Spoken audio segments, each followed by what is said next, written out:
If you're like me and you just switch from a different brand of camera to the Sony FX30, or the Sony FX30 is your first mirrorless camera, I'm gonna show you what I did to get out there filming quickly. Let's get into it.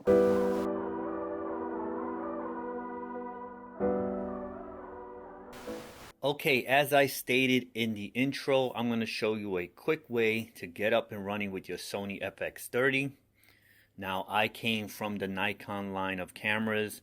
I've been shooting Nikon since 2011, and one of the things I was concerned about was figuring out the Sony settings, and I found out there is custom modes that you could set up your favorite 3 settings for filming video, and you could just go on with your day. You don't have to worry about learning every single thing in the settings or going into your menu to adjust things while you're out there in the field. You can actually just get to know your camera better, and when you do have the time, you could go into a deep dive and get to know the rest of the settings. So let me get into it now. I'm going to press the mode button in the back of the camera. And if you go to the mode button here, you will see the MR1, the MR2, and the MR3. These are the 3 options that you're going to go to after you set your settings. So I'm going to click mode again, and it'll cancel that out. And now you're going to go into the menu button in the back of the camera. Now let me get out of this. Now the first thing you want to do is go to this camera icon here, the video camera icon, and go to image quality, record, go over another one, and you're going to see file format. Now you're going to click on that, and you're going to see there's 5 options here. Now from the bottom going up, they get better. But I'm going to explain why I didn't go with the top option, which is the XAVCHS 4K. Now these files will be smaller, but they're not better if you're going to edit. This format, the codec is a H.265, which is, for some reason, is very taxing when you're in your editing software. So I go with the XAVCS 4K option instead. It's just a better codec for me to work with in the editing software.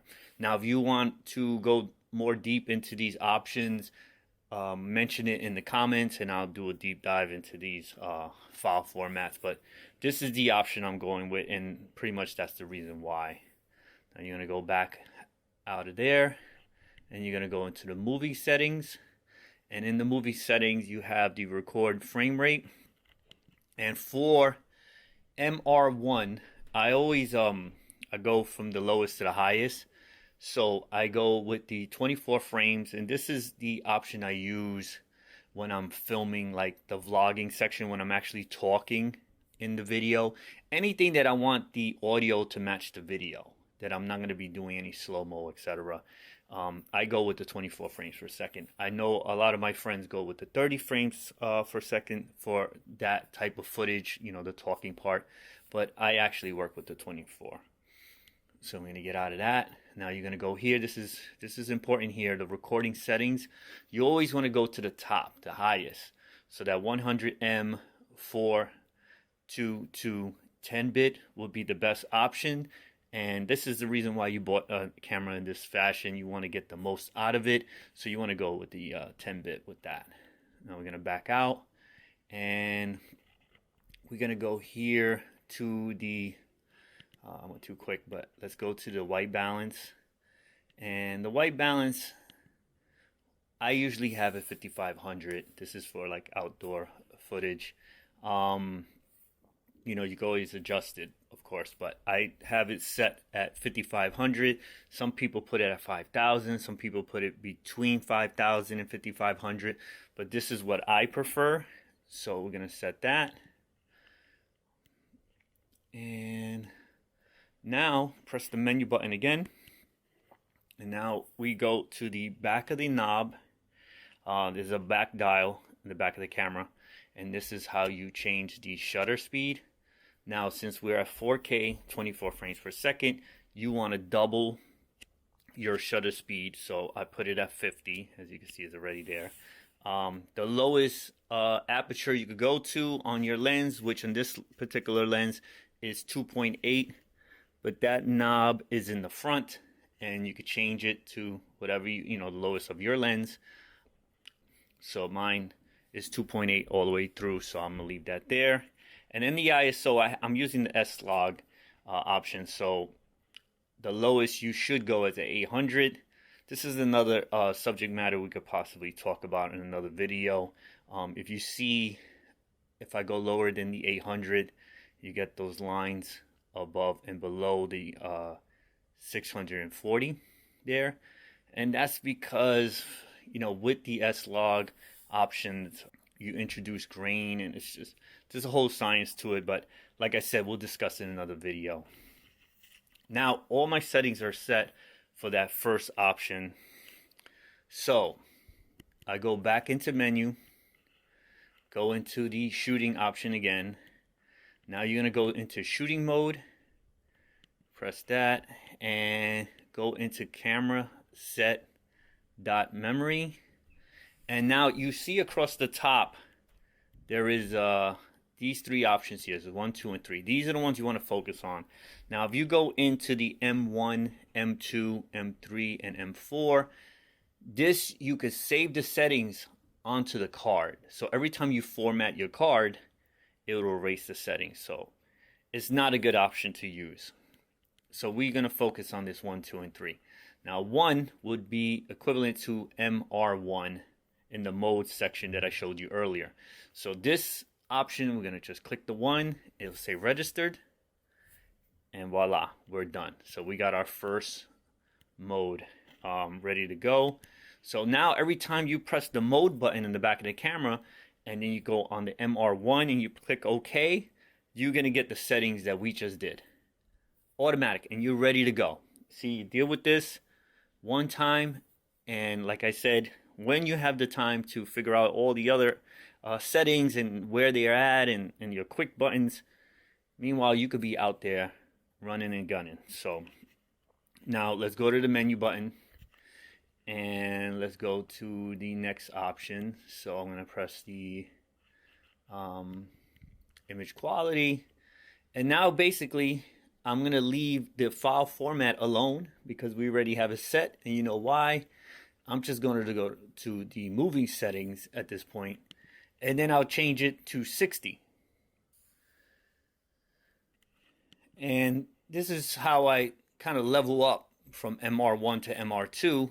I get the frame rate going a little bit more, so I could work with, like slow motion, etc. When I'm doing my B-roll. So once again, you want to go to the highest recording settings, which is the 200M 422 10-bit. You want to get the most out of your camera, right? And we're going to back out here, and we already have the white balance already set, so we don't have to worry about that. A lot of this stuff you can leave alone at this point. Just got to change a few things. So now going back to the knob in the back of the camera, now what we want to do is dial this to double the frame rate. Now we got the 4K 60, so we need at least 120. This camera does not have 120, but we have 125, so we're going to go with the 125. 2.8 stays, the ISO 800 stays, the 5500 white balance, Kelvin, that stays, and that's fine. So then we go back to the menu, and we go here, and we go back to shooting mode. We go down to camera set memory. We go to the number 2, and boom, registered. Now we got our second one gone. Now this time around, we're going to go to record. We're going to leave that alone, and we're going to go to 120. You got to try out the 120, right? And we want to make sure we at the highest recording settings, which on the 120 is the 280M 422 10-bit. Now let's back out of that.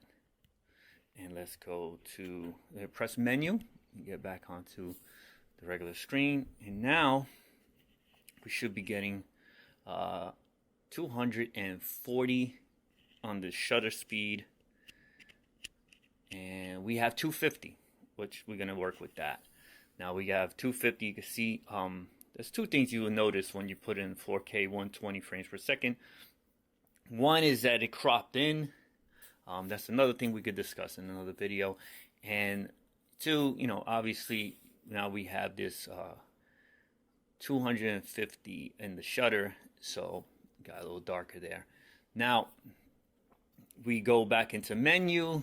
Well, let me go back a little bit. Hold on. So we got everything else, right? Yeah, everything else is fine. We got double the shutter speed for the frame rate, and we're good. All right, so let's go to the menu. We go back to shooting mode, camera set memory. We go to 3. We press OK. Everything looks good, and done. So, like I state in almost all my videos, I value your time, so I wanted to make this as quick as possible. I know personally, I hate when I'm trying to figure something out and I have to watch a super long video, and what I'm looking for is like 5 minutes of that super long video. So I hope you guys appreciate this video. I hope it's very helpful for you guys with the Sony FX30. If you would like to see anything else, just put it in the comments and I'll put it out there. With that said, I am out of here. See you in the next one. Peace.